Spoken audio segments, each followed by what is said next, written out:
We're on our way to Jerusalem.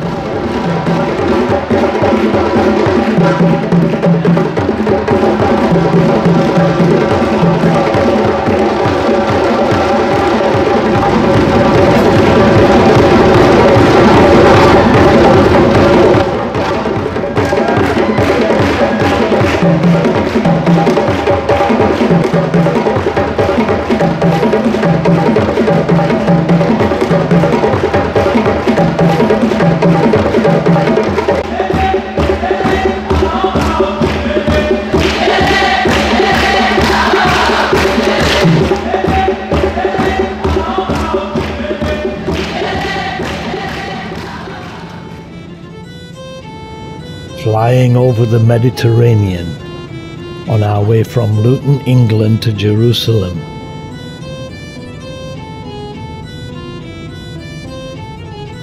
Expectant of the great contrast one finds there, the ancient and the modern, the young and the old, the traditional and the fun-loving. And why, you might wonder, the drums and the dancers? But I can tell you that beneath the ancient heart of this legendary city is emerging the heartbeat of a new Jerusalem. Discussing football? As one does. Nate and Rachel came with me. It's very easy to pick up the shuttle, which for around $8 a person takes us within a few yards of where we need to go.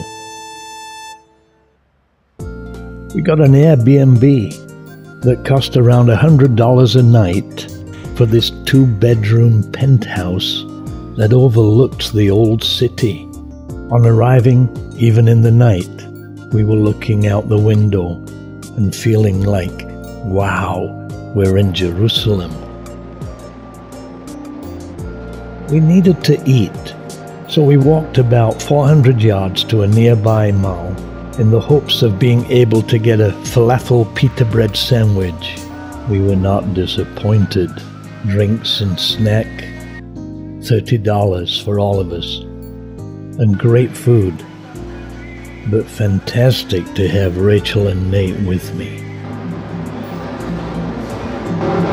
I got the kebab with mint and pizza. Very good indeed.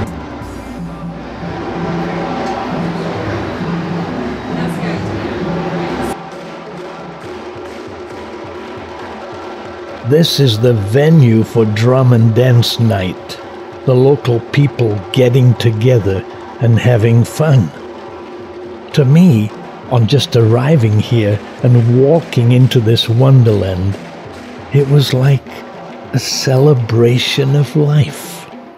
I mean, it was fantastic.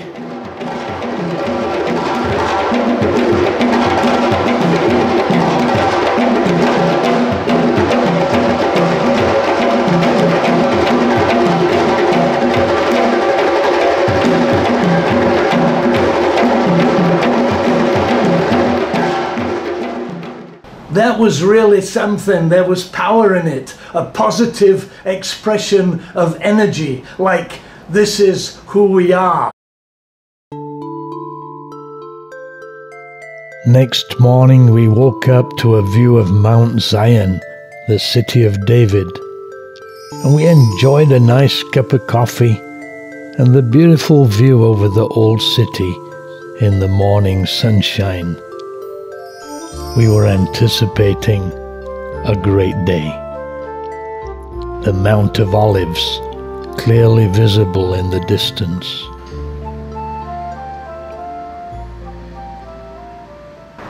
I'm shooting this from the balcony of the apartment that we've rented, overlooking the old city of Jerusalem, and on this beautiful sunny day in December, we are about to go and explore the old city of Jerusalem.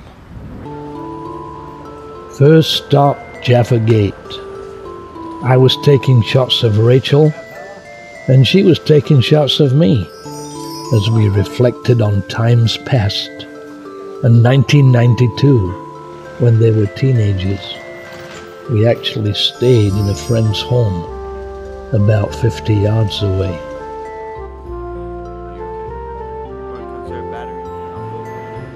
The place has changed little. Jaffa Gate is a great place to start off the exploration. Shopping high on the list, but plenty of things to shoot. The gate is on the western side of the city, leading to Jaffa Road and Jaffa, an ancient port, now part of Tel Aviv, from which the prophet Jonah embarked on his notorious voyage. The Arabs call this gate Bab Mirab Daud, Gate of the Prayer Niche of David. David's Citadel, now a museum, is a great place to visit.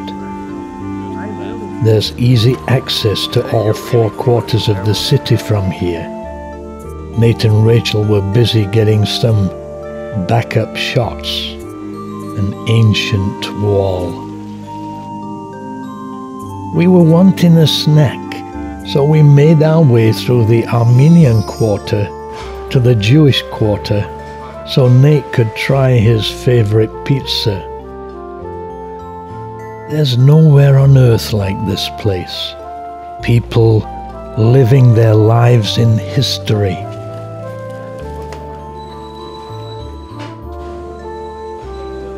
A great place for a selfie. Just walking through the alleyways is a fascinating experience. The Jerusalem stone prominent, the aura of history everywhere, even though much of it had to be rebuilt.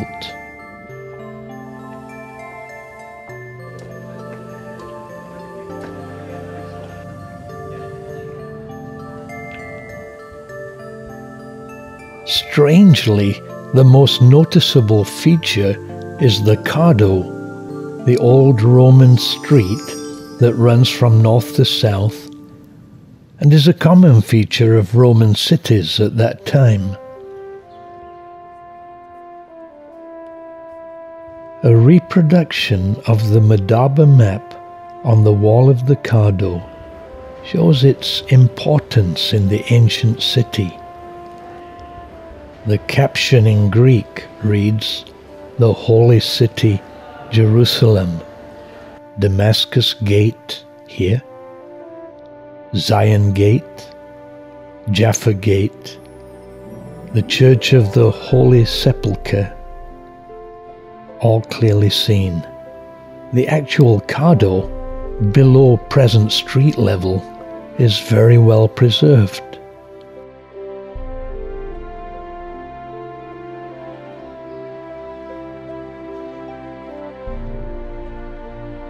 In its heyday, it was lined with shops and vendors and was the center of the city, the main event.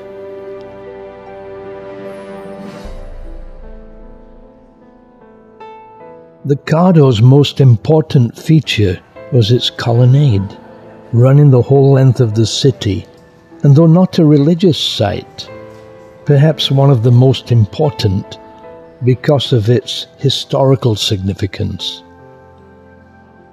These are the holes that held the beams for the support of the roof. The center of the city, almost 2,000 years ago, and still so, built after the Romans destroyed the city in AD 70.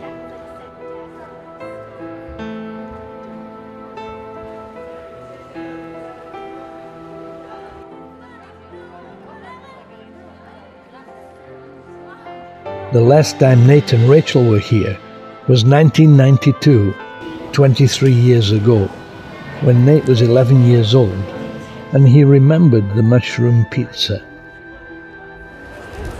Is that Nate's favourite pizza? Mushroom pizza. Mine also have onion. It's difficult to make a tourist film on Jerusalem that is filled with action, because the best part is being able just to soak in history, not to be rushed about, but to take time to imagine and ponder historic events. After a great snack, we continued our walk through this amazing city, and on reaching the eastern side of the city, saw, which for us was another memorable landmark, this time of 1985, and our very first visit, when as a family we stayed in a suite of the then Intercontinental Hotel, now named the Seven Arches Hotel. We then reached the Temple Mount, the golden dome of the rock, standing where the Jewish temple once stood. The ancient western wall of the temple is now the holiest place of prayer for Jews. The Temple of Mount Moriah, still encompassed by the ancient retaining walls, though the temple, destroyed by the Romans in AD 70, has now been replaced by the Dome of the Rock.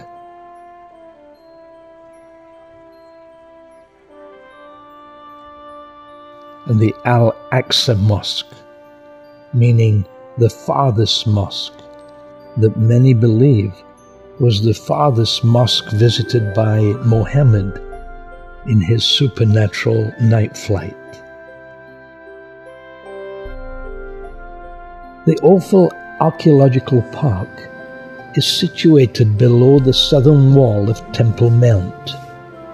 The Davidson Center is a museum inside the park that is an excellent way to get insight into what is perhaps the most important historical site on the planet.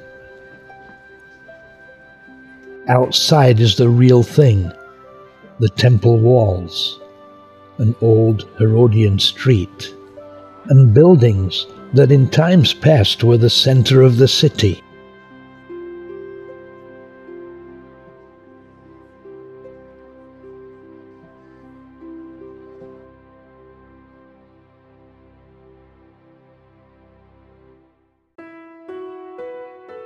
On the southern side, many ritual baths, which were used by visitors to the Temple Mount, so they could cleanse themselves before entering.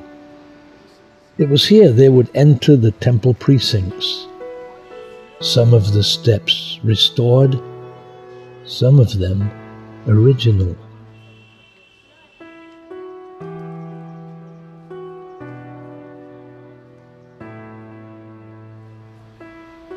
The western Halldor Gate, which was the original arch through which people entered.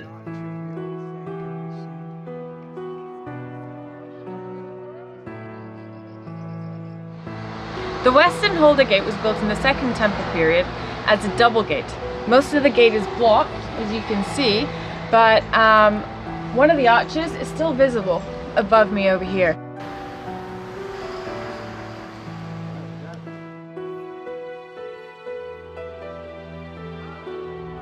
As we looked around, the sun set to give the whole place a different feel to it.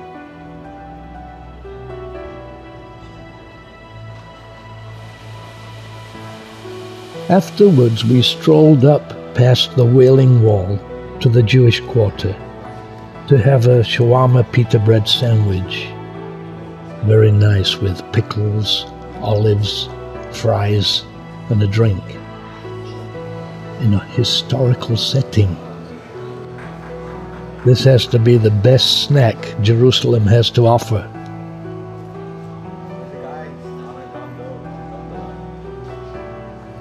Then a quick look at the shops there.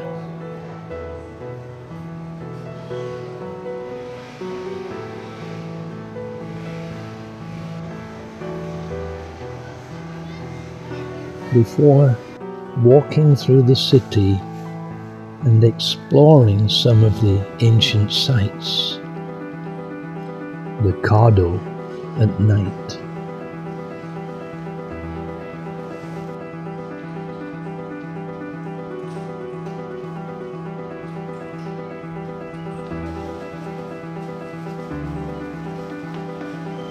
Then another drink near Zion Gate. And after that, a quick peek at the ancient city walls.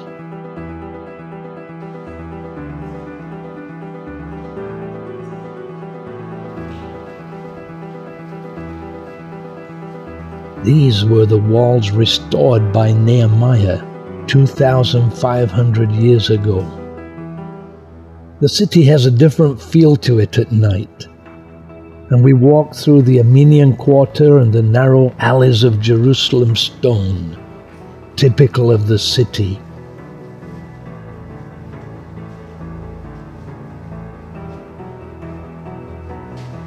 The old shops now blocked up.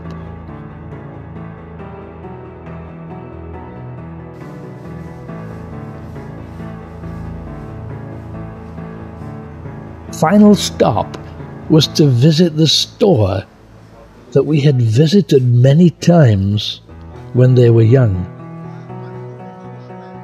still run by the same family.